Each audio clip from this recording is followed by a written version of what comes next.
Pai, nós te louvamos, te agradecemos por estarmos aqui, pela oportunidade, Deus, de mais uma vez estarmos juntos, reunidos como igreja, para te buscar, para te adorar. Que nossas vidas, Senhor, sejam um reflexo da tua vida. Que possamos a cada dia andar na tua vontade, fazendo a tua vontade, cumprindo a tua vontade. Deus, que a cada dia possamos crescer no Senhor, que a cada dia possamos crescer na tua graça, que a cada dia possamos estar mais cheios de ti. Sim, Deus, que nossa vida seja para te louvar, para te adorar.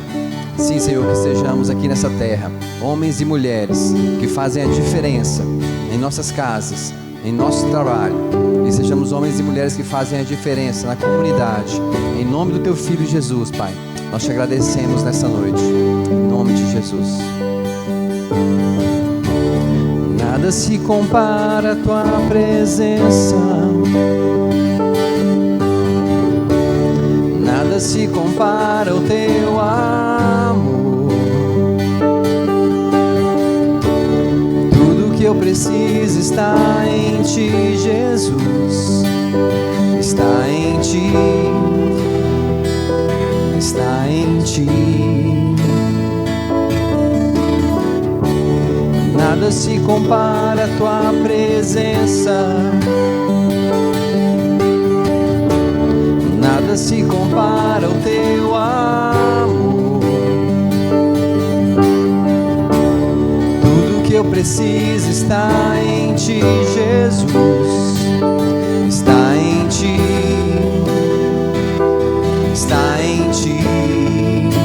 És tudo que eu quero, Senhor. És tudo que eu preciso, Senhor. Eu sei que somos um, Senhor. Jesus, és tudo que eu quero, Senhor. És tudo que eu preciso, Senhor.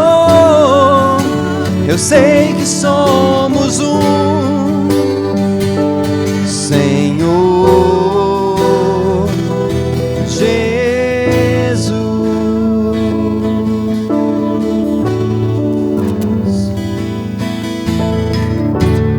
Nada se compara à tua presença, nada se compara ao teu amor. Tudo que eu preciso está em ti, Jesus. Está em ti, está em ti. Nada se compara à tua presença, nada se compara ao teu amor. Tudo que eu preciso está em ti, Jesus. Está em ti, está em ti. És tudo que eu quero, Senhor. És tudo que eu preciso, Senhor. Eu sei que somos um, Senhor. Jesus, és tudo que eu quero, Senhor. És tudo que eu preciso, Senhor. Eu sei que somos um, Senhor. Jesus, és tudo que eu quero, Senhor. És tudo que eu preciso, Senhor. Eu sei que somos um, Senhor.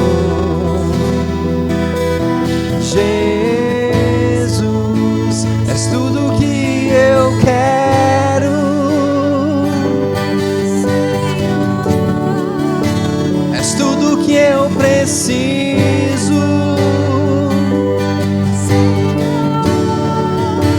Eu sei que somos Senhor Jesus.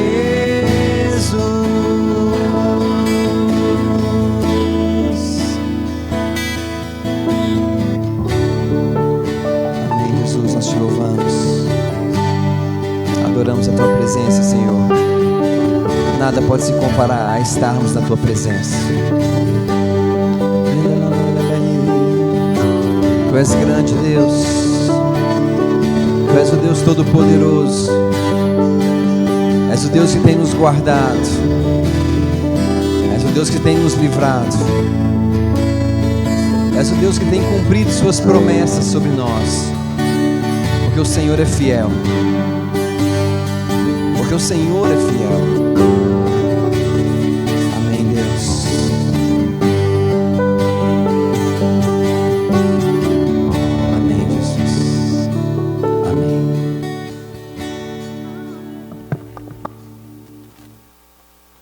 Romanos, capítulo 5, versículo 17. Acharam?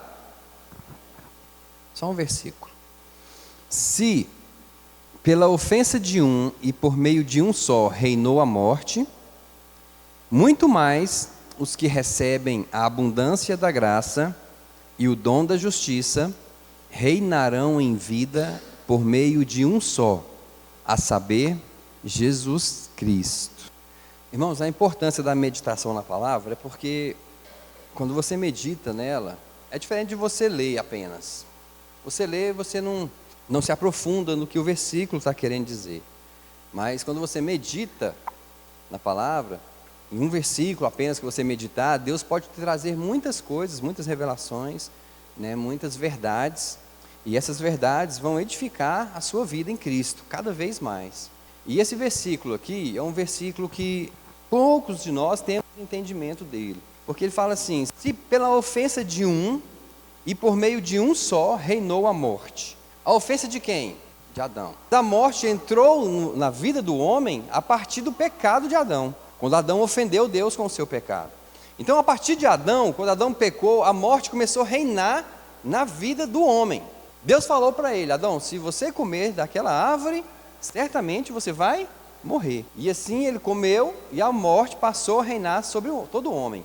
E essa palavra está falando que por meio desse pecado de Adão, todos os homens vieram estar debaixo do domínio ou do reinado da morte. Então você e eu estávamos no reino da morte. Nós estávamos condenados a morrer sem Deus.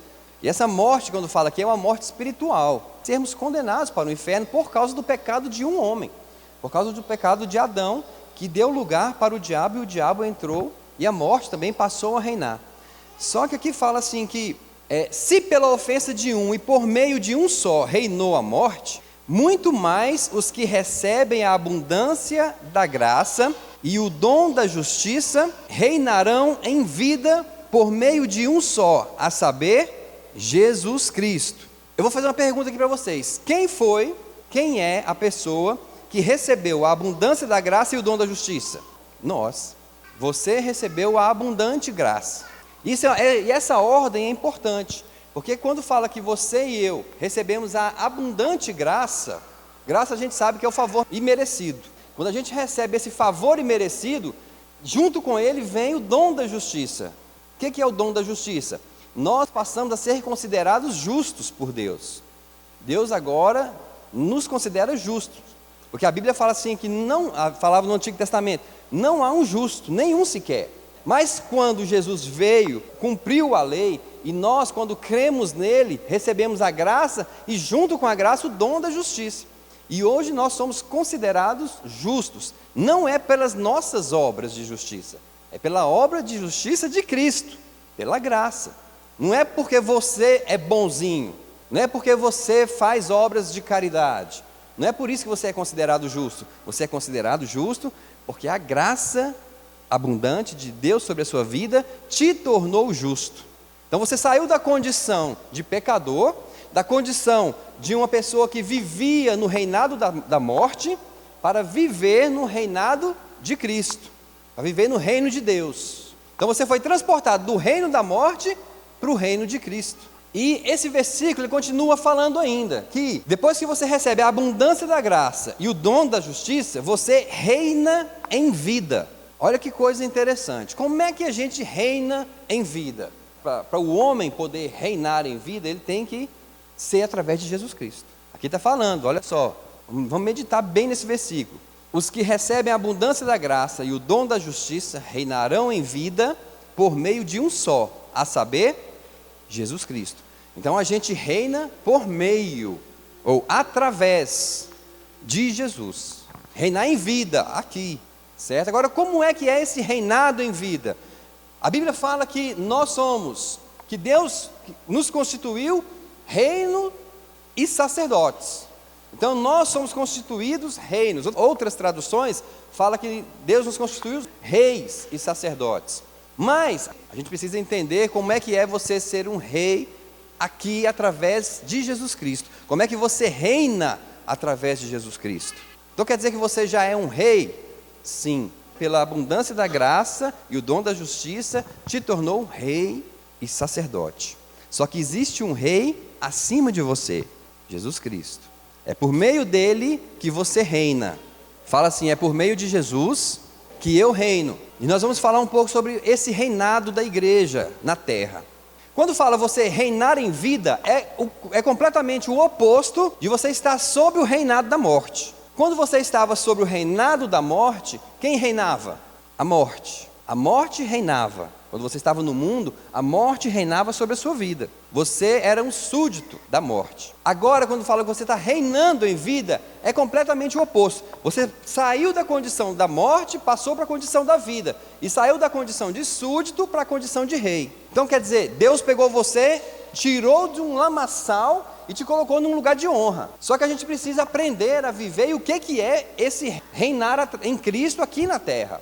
Eu sei, irmãos, que hoje vocês vão sair daqui hoje com um novo pensamento a respeito do que é ser um rei. Apocalipse 5, do 8 ao 10, fala assim: logo que tomou o livro, os 4 seres viventes e os 24 anciãos prostraram-se diante do Cordeiro, tendo cada um deles uma harpa e taças de ouro cheias de incenso, que são as orações dos santos. E cantavam um cântico novo, dizendo: digno és de tomar o livro e de abrir os selos, porque foste morto, e com o teu sangue comprastes para Deus homens de toda tribo e língua e povo e nação, e para o nosso Deus os fizestes reinos e sacerdotes, e eles reinarão sobre a terra. Aqui está falando sobre um reinado do milênio, mas para você reinar no milênio, você precisa começar a reinar agora. Hoje você é treinado em um reino de Deus, um reino que veio, porque o reino de Deus já está dentro de você, e você vai reinar no milênio com Cristo, literalmente, sobre toda a terra. Apocalipse 20, versículo do 1 ao 6, fala assim: e vi descer do céu um anjo, que tinha a chave do abismo, e uma grande cadeia na sua mão. Ele prendeu o dragão, a antiga serpente, que é o diabo e Satanás, e o amarrou por 1000 anos, lançou-o no abismo, o qual fechou e selou sobre ele, para que não enganasse mais as nações, até que os 1000 anos se completassem. Depois disto, é necessário que ele seja solto por um pouco de tempo. Então vi uns tronos. O que ele viu? Tronos. Ele não viu um trono, ele viu tronos. E aos que se assentaram sobre eles, foi dado o poder de julgar. E vi as almas daqueles que foram degolados por causa do testemunho de Jesus e da palavra de Deus. Essas almas aqui são as almas das pessoas que participaram da grande tribulação, que foram degolados na grande tribulação, foram mártires na grande tribulação, e que não adoraram a besta e nem a sua imagem, e não receberam o sinal na fronte nem nas mãos, e reviveram, e reinaram com Cristo durante 1000 anos. Mas os outros mortos não reviveram até que os 1000 anos se completassem. Esta é a primeira ressurreição. Bem-aventurado e santo é aquele que tem parte na primeira ressurreição. Sobre estes não tem poder a segunda morte, mas serão sacerdotes de Deus e de Cristo, e reinarão com ele durante os 1000 anos. Irmãos, quando fala que ele viu tronos descendo e pessoas estavam assentadas sobre esse trono para julgar as nações, essas pessoas que estavam assentadas para julgar, somos nós. É a igreja. Paulo, ele fala lá na igreja de Corinto, quando o povo ia na justiça um contra os outros, o povo crente, ele repreendeu esse tipo de conduta dentro da igreja, que o crente não deve ir no tribunal dos homens contra o crente. Então ele falou assim: vocês não sabem que vocês vão julgar até mesmo os anjos? Amém? Então o poder de julgar vai estar conosco. Nós vamos julgar até mesmo, né, os anjos. Amém? Então, embora, irmãos, o milênio não tenha chegado ainda, mas você e eu já fomos consagrados, separados para reinar. Vocês lembram que Davi foi ungido rei, mas ele não passou a reinar imediatamente? Ele foi reinar bem depois que ele foi ungido rei. Saul era o rei. E Davi, mesmo sendo ungido rei, ele não tomou posse do trono dele ainda. Mas eu mostrei aqui num dia que Davi tinha uma atitude de rei, mesmo não estando no palácio. Davi conseguiu libertar um povo, né, de um gigante que dominava aquele povo. Davi conseguiu matar um leão e um urso, mesmo sendo um menino, mas isso depois que ele foi ungido rei. E muitas outras coisas Davi fez, mesmo antes de ser rei. Mas ele reinava sobre as circunstâncias, ele reinava sobre as situações. E você e eu hoje temos esse potencial de reinar aqui na terra, através da autoridade que foi dada para cada um de nós. Agora esse versículo fala em Romanos 5,17, que se pela ofensa de um e por meio de um só reinou a morte, muito mais os que recebem a abundância da graça e o dom da justiça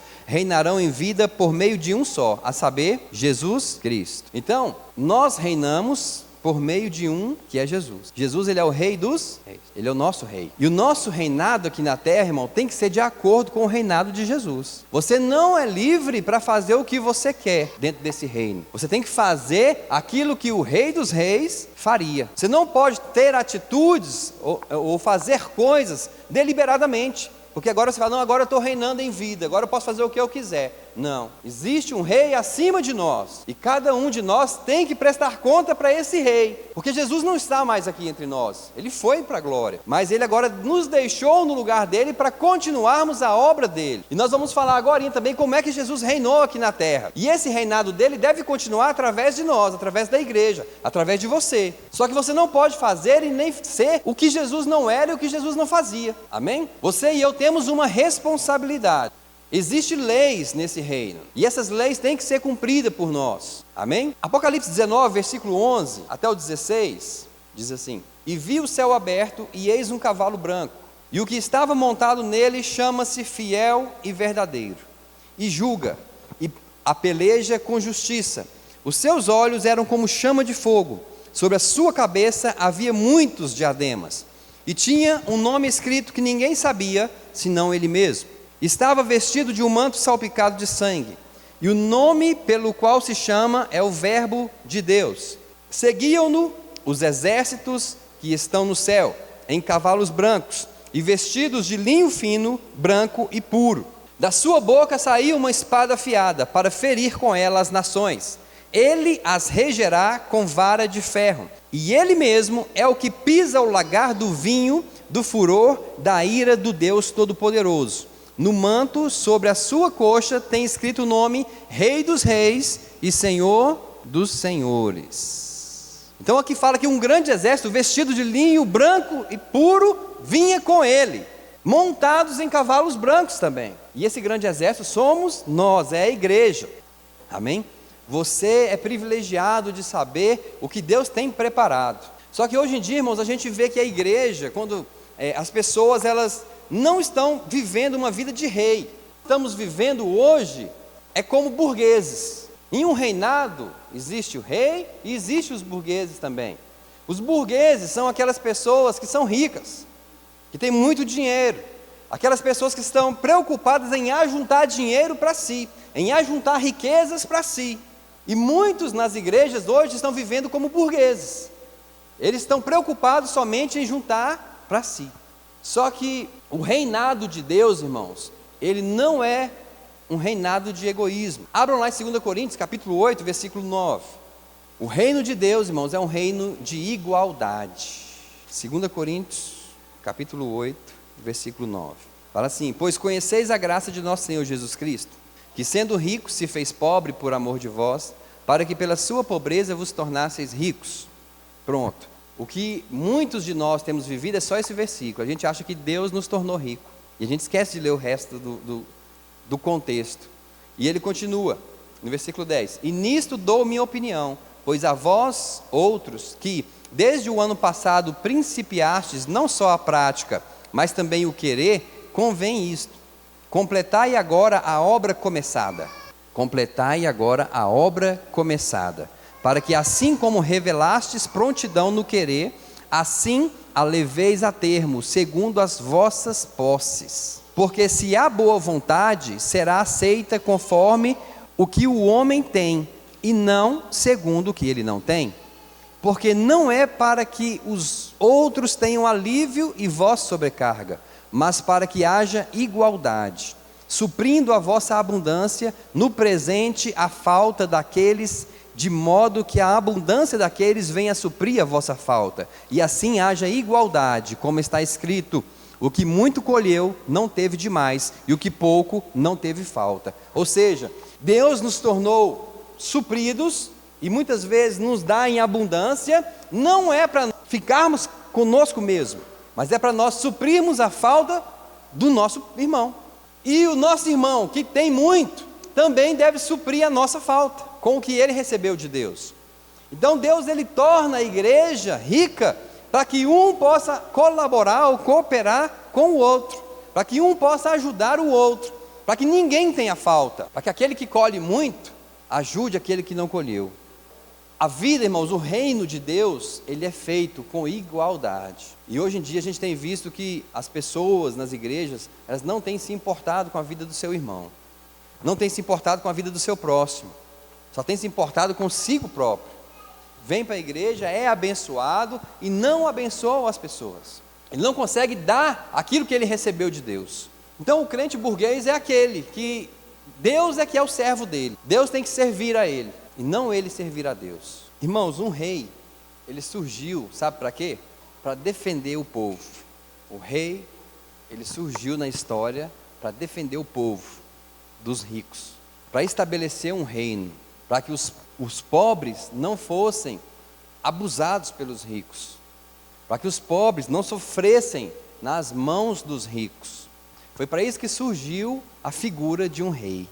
O rei, ele surgiu para defender os mais fracos. E não foi isso que Jesus fez? Então quando a gente fala que a gente tem que reinar em vida, é isso. Nós estamos aqui para ter um estilo de vida de um rei, governar para os outros, não para nós, ajudar os outros. É lógico que um rei, ele desfruta, né, das riquezas do reino também, mas ele está ali para poder ajudar os mais fracos, para estabelecer um reino de igualdade. Amém? Não é que ele vai tirar do rico e dar para o pobre, não é isso, mas ele vai estabelecer leis que vão reger o seu reino. E o reinado de Jesus Cristo na terra, que é onde ele veio, muitos de nós não sabemos que Jesus veio para reinar e para deixar essa incumbência conosco, como nós acabamos de ler, que nós devemos continuar a obra que foi começada, a obra que foi começada por Jesus. Abram aí em Provérbios, no capítulo 14, versículo 28. Na multidão do povo está a glória do rei, mas na falta do povo está a ruína do príncipe. Ou seja, um rei existe para o povo. A glória do rei está em servir o povo. Mas se faltar o povo, o rei está arruinado. Então, se você não está ajudando o próximo, irmão, o seu reinado está arruinado. Provérbios 20, 28. A benignidade e a verdade guardam o rei, e com benignidade sustém ele o seu trono. Ou seja, um rei tem que estar usando de benignidade através do seu trono. Agora abram em Lucas capítulo 12, versículo 42. Lucas 12, versículo 42 até o 48. Respondeu o Senhor: qual é, pois, o mordomo fiel e prudente, que o Senhor porá sobre os seus servos, para lhes dar a tempo a ração? Bem-aventurado aquele servo a quem o seu Senhor, quando vier, achar fazendo assim. Em verdade vos digo que o porá sobre todos os seus bens. Para aí um pouquinho. Olha o que ele está falando. Aqui é a história de um senhor que ele vai viajar e ele precisa deixar alguém, um mordomo, tomando conta dos seus servos. E ele fala: quem é, pois, o servo bom e prudente, que vai dar o sustento para os meus servos? Ou seja, quem é que vai cuidar dos meus servos? Quem é esse mordomo que vai cuidar dos meus servos enquanto eu estiver fora, enquanto eu estiver longe? Quem é, irmãos? A igreja. Quem são os servos? A igreja também. Está falando de mordomo e de servos. Você que já é um servo de Deus, passa a ser um mordomo quando você toma conta dos outros servos. E ele continua, ele fala assim, versículo 43, bem-aventurado aquele servo a quem o seu Senhor, quando vier, quantos estão esperando Jesus vir? Ele vai vir, irmão. E bem-aventurado aquele que quando ele vier, encontrar fazendo assim, cuidando dos seus servos. Você tem cuidado, irmão, do seu irmão, do seu próximo? Ou você tem pensado só em você? E ele continua, em verdade, versículo 44, vos digo que o porá sobre todos os seus bens. Olha que coisa gloriosa, irmãos, que coisa. Deus vai confiar todos os seus bens para aquele que cuida do próximo. Olha o segredo de ter uma vida abençoada em Deus. Irmãos, quando Deus sabe que se Ele confiar algo em você vai cuidar do próximo, Ele vai confiar mais ainda sobre você. Mas você, no caso aqui, irmão, está sendo um mordomo. As coisas não são suas, as coisas são de Deus. Então Ele vai confiar, você vai tomar conta das coisas dele, mas você vai abençoar aqueles que precisam ser abençoados. E versículo 45, mas, agora vem a parte ruim do negócio, mas, se aquele servo disser em teu coração, o meu senhor tarda em vir, e começar a espancar os criados e as criadas, e a comer, e a beber, e a embriagar-se, graças a Deus aqui ninguém tem feito isso, né, irmão? Você tem maltratado o seu irmão? Tem maltratado a sua irmã? Tem espancado? Tem falado mal dele? Tem criticado? Não, né? Amém. Olha só o que vai acontecer. Virá o Senhor desse servo num dia em que não o espera, e numa hora de que não sabe, e cortá-lo-á no meio, e lhe dará a sua parte com os infiéis. Ou seja, vai para o inferno. Irmãos, aquele que está dentro da igreja, está maltratando os seus irmãos, quando Deus vier, a Bíblia fala que ele vai literalmente ser cortado no meio, e ele vai ser como um infiel, ou seja, vai ter parte no inferno, vai ser lançado no inferno com os infiéis. Crentes, irmãos, que estão dentro da igreja, que não amam o seu próximo, que estão destruindo o seu próximo, que estão caluniando o seu próximo, vão para o inferno. Isso é para o crente que está maltratando o irmão. Agora ele continua, versículo 47. O servo, aqui já fala de outro servo, o servo que soube a vontade do seu senhor e não se aprontou, nem fez conforme a sua vontade, será castigado com muitos açoites. Aqui já está falando daquele que sabe a vontade de Deus, está falando de você, viu? Que agora está sabendo. Se você não se aprontar, irmão, se você não mudar, se você não se consertar, quando Deus vier, quando Jesus vier, Ele vai te açoitar. Agora, é melhor ser açoitado do que cortado no meio e lançado no inferno. Se falar assim, o que você prefere? Eu prefiro ser açoitado. E aqui está falando da pessoa, irmão, que sabe a vontade de Deus, mas que não pratica. Que sabe que tem que ajudar o próximo, mas não ajuda. É indiferente. Deixa para lá, deixa ele quebrar a cara, eu vou ficar na minha. Ah, não é problema meu. Está falando desse tipo de servo. A Bíblia fala assim, irmão, se você pode fazer o bem e você não faz, você está pecando. E tem mais um ainda, um castigo. Vamos ver para o terceiro tipo de pessoa, versículo 48. Mas o que não soube, olha só, aquele que não sabe a vontade, né? E fez coisas que mereciam castigo, com poucos açoites será castigado. Daquele a quem muito é dado, muito lhe pedirá, ou se lhe requererá. E a quem muito é confiado, mais ainda se lhe pedirá. Então está falando de 3 tipos de castigo. 1, aqueles que maltratam os outros. 2, aqueles que não ajudam os outros. Aquele que sabe e não a faz. E no terceiro, aquele que não sabe. Não é o caso de vocês aqui. Aquele que não sabe e não faz. Esse vai receber poucos açoites. Viu, irmãos? Mas vai entrar no céu. É igual aquele versículo que fala assim, né? Que é melhor que você não conheça. Mas, irmãos, entre você receber pouco açoite, receber muito açoite, ser cortado no meio, qual que você prefere? Eu não prefiro nenhum, irmão. Eu prefiro ser fiel. Amém?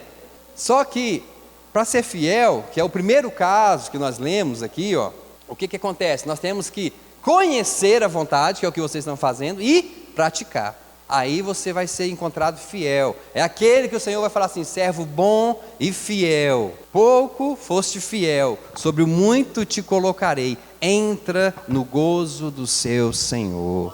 Amém? Nós temos que ser como esse servo, irmão.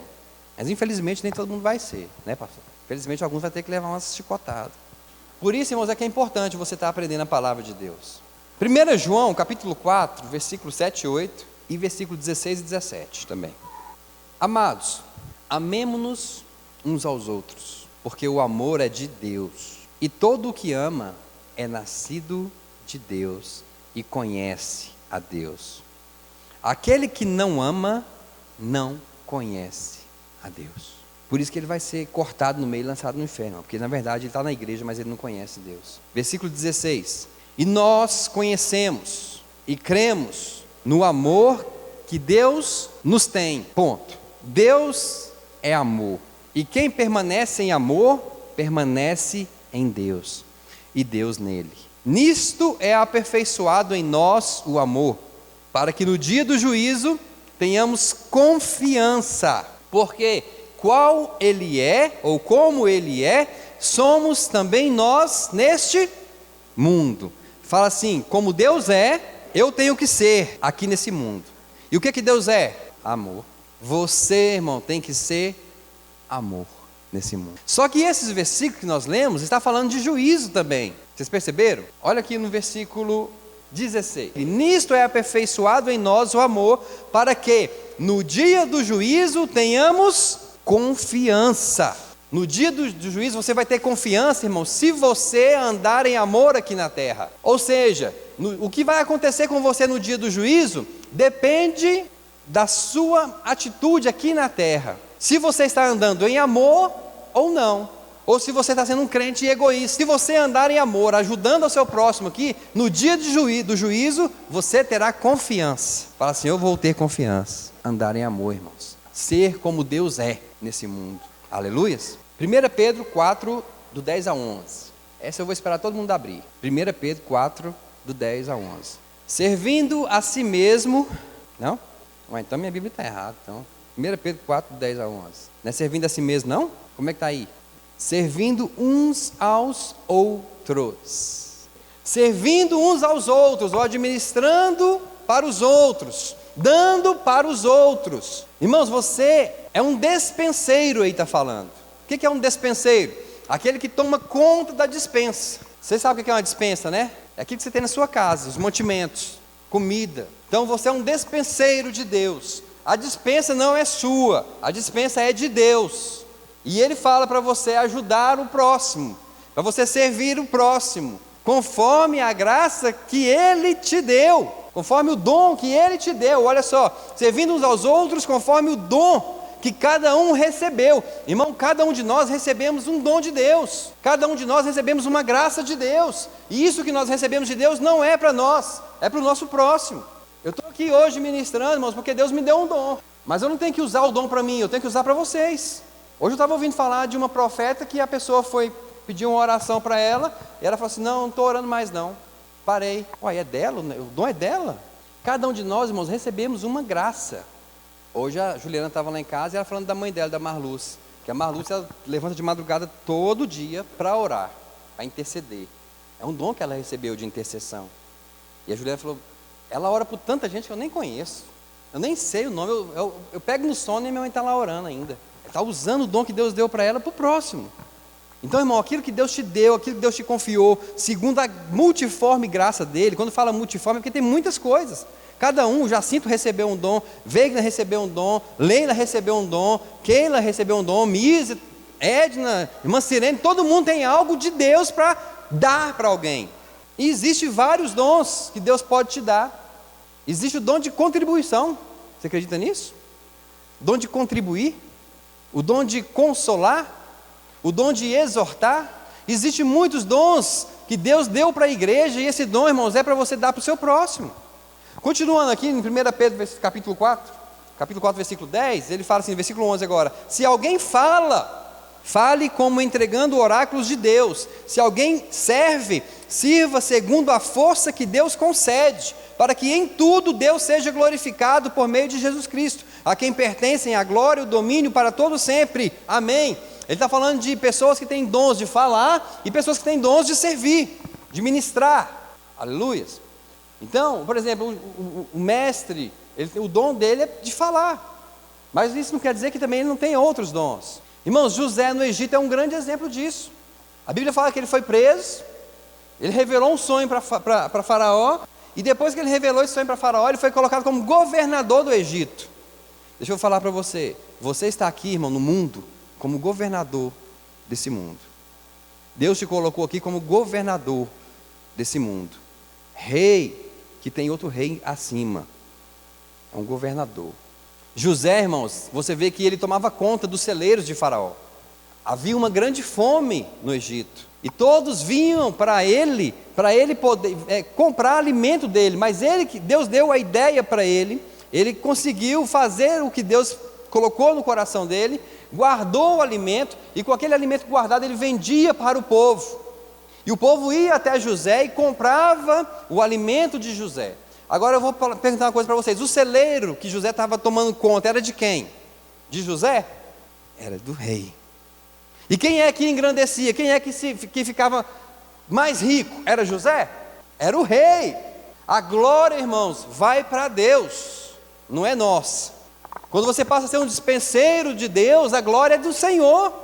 Você está ali apenas sendo usado como um canal de Deus para ser um governante. Ele é o rei dos reis. Você, como rei, tem o papel, tem a função de cumprir o reinado de Cristo aqui na terra. Amém? Abram suas Bíblias agora em 2 Samuel, capítulo 9. 2 Samuel, capítulo 9, versículo 1. Disse Davi: resta ainda alguém da casa de Saul, para que eu use de benevolência para com ele, por amor de Jonatas? Para aí. Davi, irmãos, ele simboliza Cristo. Por quê? Quando Davi vence Golias, a Bíblia fala que Golias ele estava assolando o povo de Israel, intimidando o povo de Israel. O povo de Israel estava amedrontado, não podia, desesperado, sem saber o que fazer. Golias representa o diabo. Nós estamos representados nessa história como Saul, quietinho no canto, com medo, sem fazer nada. Aí vem Davi e vence a nossa batalha. Vem Jesus e vence a nossa guerra. Vem Jesus e vence o diabo por nós. E o reinado de Davi é um reinado muito, assim, tem muitas características do reinado de Cristo. Nessa história que nós vamos ver agora, fala sobre um homem chamado Mefibosete, que era filho de Jonatas. Jonatas era filho de Saul. Saul, ele perseguia Davi sem motivo. Davi só fazia o bem para Saul, mas Saul queria matar Davi, sem motivo, entre aspas, a gente sabe que era inveja. E a Bíblia fala que Davi ele tinha um laço muito forte com Jonatas, filho de Saul, e eles fizeram uma aliança os dois. E na aliança, Davi prometeu abençoar a família de Jonatas, quando ele se tornasse rei. E Jonatas prometeu que não deixaria o seu pai, Saul, armar ciladas para Davi sem contar para Davi. Então todas as vezes que o pai dele armasse uma cilada para pegar Davi, Jonatas ia contar para Davi se safar. Quando Saul morreu na batalha, o filho de Jonatas, que é Mefibosete, que é esse que nós vamos falar na história agora, que era neto de Saul, ele deveria também morrer. Por que ele deveria morrer? Quando a dinastia mudava, ou quando o rei mudava de uma família para outra, o que acontecia? O rei que assumia o trono matava toda a família do antigo rei. Filho, neto, todo mundo ia para o saco. Todo mundo tinha que morrer. Eles matavam mesmo, para que não acontecesse de sobrar alguém e essa pessoa se rebelar e tomar o trono dele. Então quando Saul, que era rei, morreu, Davi assumiu o trono. Só que o servo de Davi matou toda a família de Saul.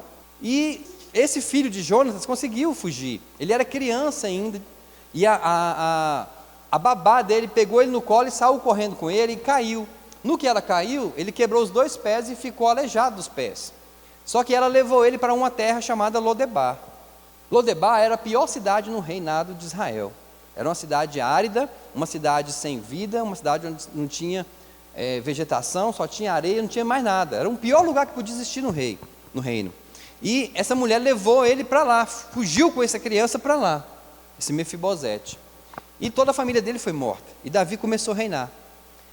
E certo dia, Davi, ele se lembra da aliança que ele fez com Jonatas.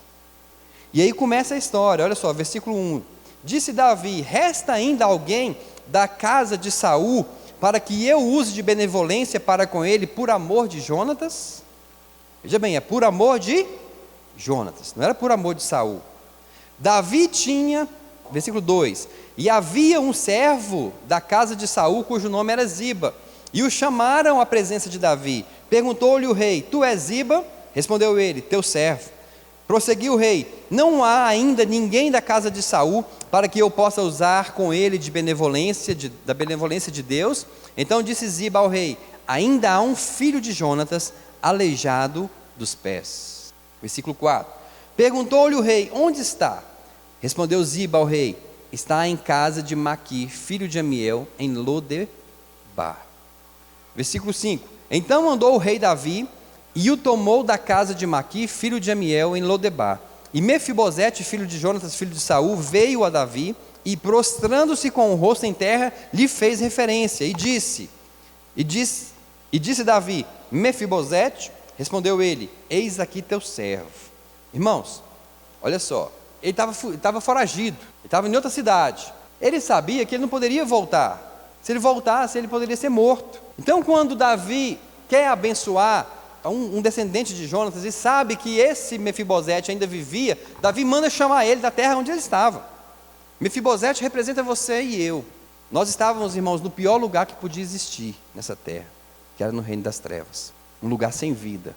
Mas a Bíblia fala que o rei Davi manda chamar ele. E eu creio que quando ele viu os carros do rei chegando lá naquela cidade, ele falou: me acharam aqui, vão me matar. E aí pegam ele e levam ele para a presença de Davi, irmãos.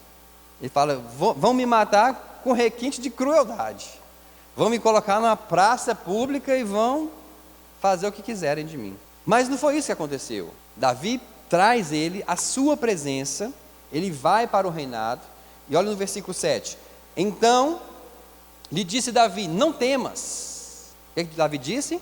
Porque de certo usarei contigo de benevolência, por amor de Jonatas teu pai, e te restituirei todas as terras de Saul teu pai, e tu sempre comerás a minha mesa. Olha o reinado de Davi, irmãos, como que é. Ele traz uma pessoa que estava sem esperança, morava de favor numa das piores cidades que existia naquele reino. Veja o tamanho da miséria desse homem, morar de favor na casa de um miserável também. Éramos nós, irmãos, antes de Cristo. Nós, sem Cristo, éramos miseráveis. E a primeira coisa que Davi fala para ele é o seguinte: não tenha medo. A primeira coisa que a graça de Deus vai tirar da sua vida é o medo da presença de Deus. Para quê? Para que você possa se relacionar com Deus verdadeiramente. Maria, quando o anjo Gabriel apareceu para ela, ela ficou com medo também do anjo. E o anjo fala assim: não temas, agraciada. Não fique com medo, agraciada. O que é agraciada? Alguém que tem a graça de Deus. Mefibosete recebeu a graça do rei. Você e eu recebemos a graça de Deus. Maria recebeu a graça de Deus. Embora Maria não estivesse vivendo na época, na era da graça ainda, era da lei. E o Senhor fala para ela: não tenhas medo. O medo, irmãos, não faz parte do reino de Deus. A Bíblia fala que nós devemos lançar fora todo o medo. Continuando a história no versículo 8. Então Mefibosete ele fez referência e disse: que é o teu servo para teres olhado para um cão morto tal como eu? Não éramos nós, irmãos? Éramos como um cão morto. E aí Davi, irmãos, traz ele e faz ele se assentar na sua mesa e comer com ele. E ele passa a viver no palácio do rei, desfrutando das coisas do rei, vivendo como rei. Agora eu vou te fazer uma pergunta. Se Mefibosete tivesse tratado os de Lodebar com indiferença, tivesse virado para o povo de Lodebar, onde ele morava, e falava assim: não, agora eu não quero saber de vocês mais não, agora eu estou aqui no palácio, não ajudasse aquele povo, vocês acham que Mefibosete estaria sendo certo? Não? Não. Então por que a gente, irmãos, que saiu do reino das trevas, a gente começa a julgar o povo do mundo? Por que a gente começa a apontar o dedo para o pecado do povo e não ter misericórdia por eles? Você e eu, irmãos, a igreja, somos a misericórdia de Deus aqui na terra. Nós não somos juízes aqui na terra agora. Ainda não é a nossa hora de reinar. Não é a nossa hora de julgar, aliás. Você não está aqui para julgar o ímpio. Você viu Jesus julgando alguém? Vou perguntar de novo. Você viu Jesus julgando alguém? Não. Por que a gente tem o costume de julgar o nosso irmão ou de julgar o ímpio? Por que a gente maltrata as pessoas, irmãos? Por que nós, a igreja, não temos vivido como Jesus viveu? Por que nós, a igreja, não temos demonstrado essa misericórdia, esse amor que nós recebemos de Deus? Mefibosete, irmãos, teria sido um homem ingrato, assim como você e eu somos, se nós não tivermos misericórdia para com aqueles que estão no reino das trevas. O que acontece conosco hoje, irmãos? A gente aponta o dedo e fala, vai para o inferno, aquele ali está condenado, aquele ali, isso. A gente não tem amor, a gente não tem misericórdia pelas pessoas, a gente não tem demonstrado o amor de Deus, nós não temos sido como Deus é. Abram sua Bíblia em Efésios, o capítulo 2, versículo do 1 ao 9, nós vamos ver essa história de Mefibosete agora aqui no livro de Efésios, um paralelo. Cristo fez conosco, irmãos, a mesma coisa que Davi fez com Mefibosete, acharam? Ele, falando de Jesus, vos vivificou, estando vós mortos nos vossos delitos e pecados, nos quais outrora andastes, segundo o curso deste mundo, segundo o príncipe das potestades do ar, do espírito que agora opera nos filhos da desobediência, entre os quais todos nós também antes andávamos, nos desejos da nossa carne, fazendo a vontade da carne e dos pensamentos, e éramos por natureza filhos da ira, como também os demais. Mas Deus, sendo rico em misericórdia, pelo seu muito amor com que nos amou, estando nós ainda mortos em nossos delitos, nos vivificou juntamente com Cristo. Pela graça sois salvos, e nos ressuscitou juntamente com Ele, e com Ele nos fez assentar nas regiões celestes em Cristo Jesus. Está vendo aqui? Davi não fez Mefibosete sentar na mesa dele? Cristo fez você e eu nos assentarmos com Ele nas regiões celestes. Versículo 7. Para mostrar, olha o interessante, irmãos, a finalidade disso tudo. Para mostrar nos séculos vindouros a suprema riqueza da sua graça. Ou seja, você, irmãos, é através de você que Deus vai mostrar a riqueza da graça dele. Pela sua bondade para conosco em Cristo Jesus, porque pela graça você foi salvo, por meio da fé, e isso não vem de vós, é dom de Deus, não vem das obras, para que ninguém se glorie, porque somos feitura sua, criados em Cristo Jesus para as boas obras. Fala assim, eu fui criado em Cristo Jesus para as boas obras, para as boas obras, para as boas obras, as quais Deus antes preparou para que andássemos nelas. Você e eu, irmãos, fomos feitos nova criatura para andarmos em boas obras. Para quem? Para com quem? Para com o meu próximo, para com o meu irmão. Você foi salvo para isso. Amém? Abram em Mateus capítulo 13, vamos ler aqui uma parábola muito boa. Mateus 13, 24. Propôs-lhe outra parábola dizendo: o reino dos céus é semelhante ao homem que semeou boa semente no seu campo. Mas enquanto os homens dormiam, veio o inimigo dele, semeou joio no meio do trigo e retirou-se. Quando, porém, a erva cresceu e começou a espigar, então apareceu também o joio. Chegaram, pois, os servos do proprietário e disseram-lhe: Senhor, não semeaste no teu campo boa semente? De onde, pois, vem o joio? Respondeu-lhes: algum inimigo é que fez isso. E os servos lhe disseram: queres, pois, que vamos arrancá-lo? Ele, porém, disse: não, para que ao colher o joio não arranqueis com ele também o trigo. Deixai crescer ambos juntos até a ceifa. E por ocasião da ceifa direi aos ceifeiros: ajuntai primeiro o joio e atai-o em molhos para o queimar. O trigo, porém, recolhei-o no meu celeiro. Versículo 36. Então Jesus, deixando as multidões, entrou em casa. E chegaram-se a ele os seus discípulos, dizendo: explica-nos a parábola do joio do campo. E ele respondendo disse: o que semeia a boa semente é o Filho do homem, Jesus. O campo é o mundo. A boa semente são os filhos do reino, é a igreja. E o joio são os filhos do maligno. O inimigo que o semeou é o diabo. A ceifa é o fim do mundo, e os ceifeiros são os anjos. Então quem é, irmãos, que deve separar o joio do trigo? Os anjos. Os anjos são os ceifeiros. Não é você que é o ceifeiro. Não é você que vai separar o joio do trigo, como muitos crentes têm feito. Não, aquele ali não presta, aquele ali não vale nada, aquele ali é pecadora, aquele ali é isso, aquele ali é aquilo. Pastor, fulano de tal é assim, fulano de tal é assado, tira ele do ministério. Pastor, é assim, assim, assado. Irmãos, nós não somos os ceifeiros. Continuando, versículo 40. Pois assim como o joio é colhido e queimado no fogo, assim será no fim do mundo. Mandará o Filho do homem os seus anjos, e eles ajuntarão do seu reino todos os que servem de tropeço, e os que praticam a iniquidade, e lançá-los-ão na fornalha de fogo, e ali haverá choro e ranger de dentes. Então os justos resplandecerão como o sol no reino de seu Pai. Quem tem ouvidos, ouça. Agora deixa eu te perguntar uma coisa: o joio e o trigo estavam juntos ou separados? Cresceram juntos. Isso está falando daqui, irmãos. No nosso meio tem joio e no nosso meio tem trigo. Só que não cabe a nós julgarmos quem é joio e quem é trigo.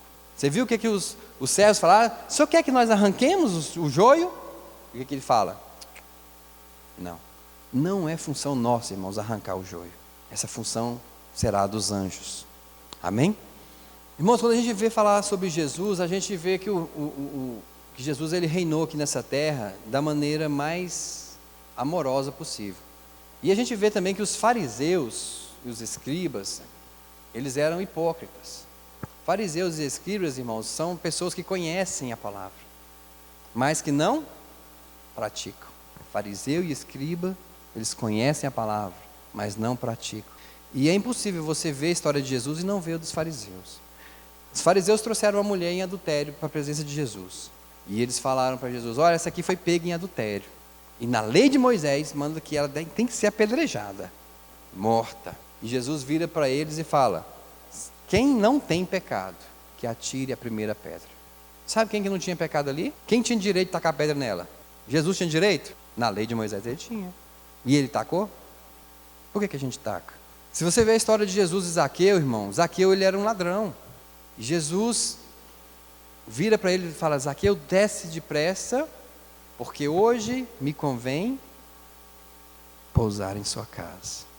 Os fariseus, irmãos, ficavam grilados com as atitudes de Jesus, porque eles não tinham dó das pessoas, eles não tinham amor pelas pessoas, eles queriam cumprir a lei contra as pessoas, só que eles esqueciam que o primeiro e maior mandamento era amar a Deus sobre todas as coisas e o próximo como a ti mesmo. Esse era o primeiro mandamento. Por isso que Jesus realizou muitas curas no sábado, porque o primeiro mandamento é amar o próximo, amar a Deus e ao próximo. O primeiro. Se tinha uma ordem, irmãos, é porque o primeiro era mais importante que os outros. É ou não era? Verdade. Então Jesus ele viveu um reinado, irmãos, aqui na terra, em que ele não julgava as pessoas, em que ele não condenava as pessoas.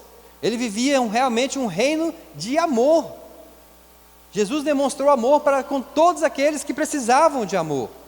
Você vê que Judas, ao trair Jesus, Jesus chamou ele de quê? Amigo. Quando Judas chega para trair Jesus com um beijo, Jesus chama ele de amigo.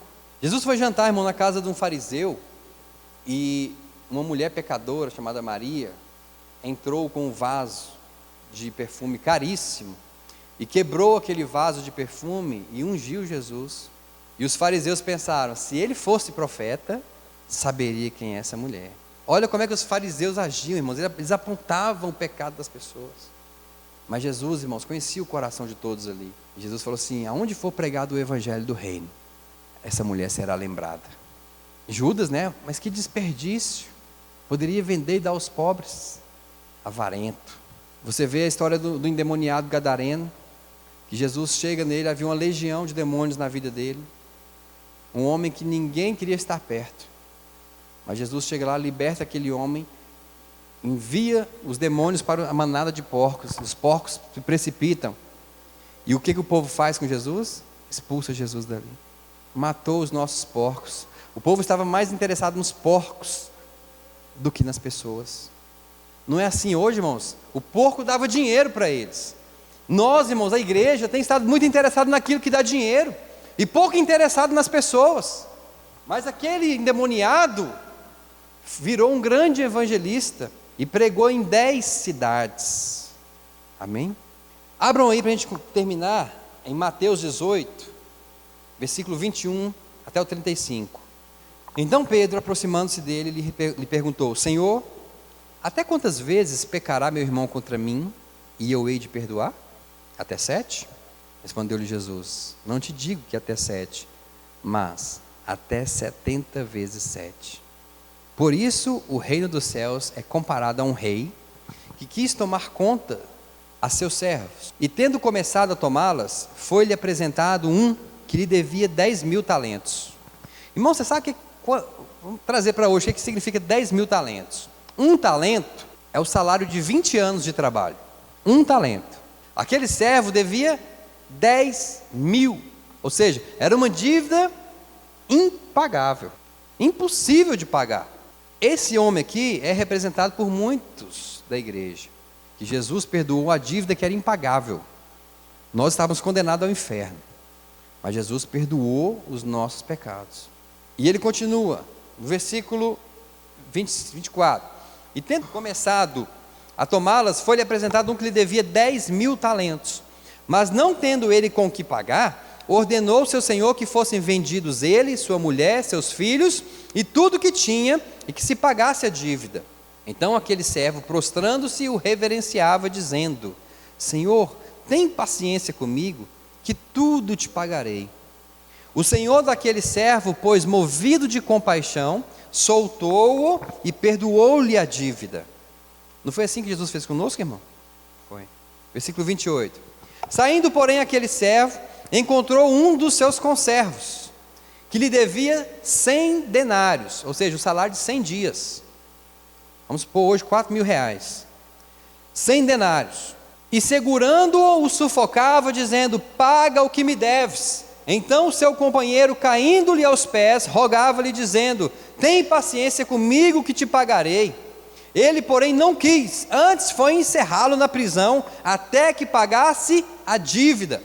Vendo, pois, os seus conservos o que acontecera, contristaram-se grandemente e foram revelar tudo isso ao seu senhor. Então o seu senhor, chamando-o à sua presença, disse-lhe: servo malvado, te perdoei toda aquela dívida porque me suplicaste. Não devias tu também ter compaixão do teu companheiro, assim como eu tive compaixão de ti? Indignado, o seu senhor o entregou aos verdugos, até que pagasse tudo o que lhe devia. Assim vos fará meu Pai Celestial, se de coração não perdoardes cada um ao seu irmão. Irmão, o Senhor perdoou as nossas dívidas, os nossos pecados. E a gente não tem perdoado o nosso próximo. A gente não tem, não, mas ele está fazendo mal, é meu inimigo, está querendo me matar, está querendo me destruir, está falando mal de mim. A Bíblia fala para você amar seu inimigo também. E a Bíblia fala que esse homem aqui foi entregue aos verdugos. Verdugos é aqueles que açoitam, que castigam. Assim Deus vai fazer, irmãos, com aqueles que não estão perdoando o seu próximo. Amém? Que você e eu, irmãos, possamos destilar amor. Que eu e você possamos proteger o nosso próximo. Quem é o meu próximo? Seu próximo, irmãos, é todo aquele que está perto de você, menos você. E você e eu, nós temos sido uma igreja muito egoísta. Temos pensado mais em nós do que no nosso irmão. E um dia nós vamos ter que prestar conta para o nosso Deus daquilo que nós estamos fazendo. Haverá um dia, irmãos, que nós vamos prestar conta. Nesse dia será cobrado. Jesus, ele fala também a história para um fariseu que chega para ele e fala assim: Senhor, o que eu faço para herdar a vida eterna? Aí Jesus fala assim: você conhece a lei? Ele fala: conheço. Jesus fala: então como é que você entende? Aí ele fala assim: ela está falando assim que eu devo amar a Deus sobre todas as coisas e o próximo como a mim mesmo. Jesus fala assim: disseste bem, faz isso e você vai ser salvo. Aí ele querendo explicar para Jesus por que ele não amava o próximo. Quem é o meu próximo? Jesus fala assim, aí Jesus conta uma história para ele, de um homem que estava passando por uma rua e foi espancado e deixado quase morto no chão. E Jesus fala assim: veio o sacerdote. Irmão, Jesus só dava na canela dos fariseus. Veio um sacerdote, e quando o sacerdote viu aquele homem caído, ele passou de longe, passou de largo. Problema dele, eu não tenho nada com isso. Eu falei para não passar nessa rua. A gente pregava lá no templo, lá para não passar nessa rua, que essa rua é perigosa. Tinha muito ladrão, tem muito ladrão nessa rua, mas não adianta, olha aí, a gente fala, mas não adianta, agora se vira. Aí Jesus fala, aí vem um levita. Levita, irmão, é aquele que trabalha na casa de Deus e faz igualzinho o sacerdote. Claro, é discípulo, né? Vai fazer o quê? Tem que fazer igual o sacerdote. O meu líder passou de largo, eu também vou passar de largo. Tem acontecido muito isso. As pessoas têm pensado só nelas próprias. Só em enriquecer, só em ter dinheiro, em ter fama, em ter isso e aquilo outro. Aí Jesus fala para ele assim, Jesus estava falando, irmão, para um fariseu. O fariseu era um mestre da lei. Jesus fala assim: mas veio um samaritano. Você vê, os judeus odiavam os samaritanos. E Jesus fala assim: mas veio um samaritano, passou, viu aquele homem, se aproximou dele. Ou seja, o sacerdote e o levita passou de longe, mas o samaritano se aproximou, procurou ajudar. Será que nós temos nos aproximado, irmão, das pessoas e procurado ajudar? Ou a gente tem passado de largo também? E Jesus fala, e ele cuidou, levou aquele homem para um lugar, cuidou dele. No outro dia deixou ele em um estaleiro, ou em um hotel, ou num lugar que cuidava dele, e falou para o dono do hotel: cuida desse homem, eu vou deixar 2 dias pago para você de hotel, você cuida dele, e se ele precisar de mais alguma coisa, você pode fazer, que quando eu passar aqui de volta eu vou pagar. Não é assim que Jesus faz conosco, irmão? Não foi isso que ele fez com a gente? Ele não cuidou da gente, ele não tratou nossas feridas. Jesus estava se colocando na posição do samaritano ali naquela hora. Ele fez isso conosco, ele cuidou de nós e falou assim: se vocês precisarem de mais alguma coisa, pode fazer que eu pago. E Jesus pagou tudo por nós, todo o preço foi pago, para que nós, irmãos, saíssemos daquela condição de homem caído para um homem restaurado. Então Jesus estava falando para ele: quem é o próximo daquele homem que estava caído? Quem é o próximo? É aquele que chegou perto, é aquele que se aproximou, é aquele que cuidou. Você e eu, irmãos, precisamos entender que o que você tem não é para você, é para o outro. Pastor, e quem é o outro? Todo mundo menos você. O outro é todo mundo menos você. Precisamos, irmão, mudar. Precisamos ser uma igreja que opera em amor, uma igreja amorosa, uma igreja cheia do amor de Deus. Romanos 5,5 diz que o amor de Deus foi derramado nos nossos corações. E o que nós temos feito com esse amor? Amado somente nossos filhos, nossos pais, nossos parentes? Não podemos fazer isso. Temos que amar o nosso irmão, amar o nosso próximo. Amém?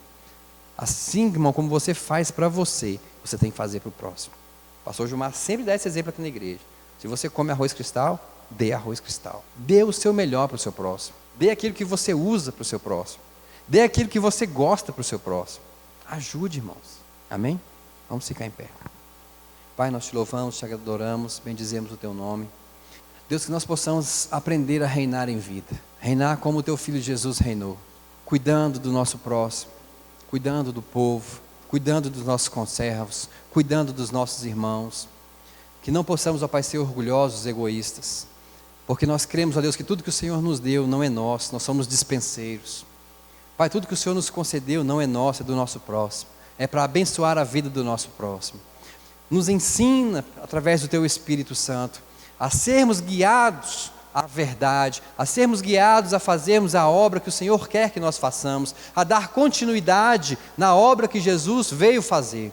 Deus, que a tua igreja seja diferente nesse mundo, que a tua igreja seja cheia da unção, cheia de amor, cheia do poder do Senhor. Pai, que a vida de cada um de nós seja transformada, que a vida de cada um de nós seja mudada nessa noite, porque nós estamos aqui para reinarmos em vida, reinar em amor.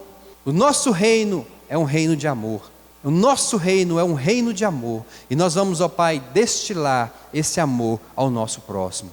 Pai, esse amor vai sair dos nossos corações, nós vamos deixar de ser pessoas egoístas, para sermos pessoas que amam o próximo, pessoas que ajudam o próximo, ter um dia que vamos prestar contas com o Senhor, e nós queremos ser achados fiéis. Sim, Deus, nós te louvamos nessa noite, e te agradecemos em nome do teu Filho Jesus, amém.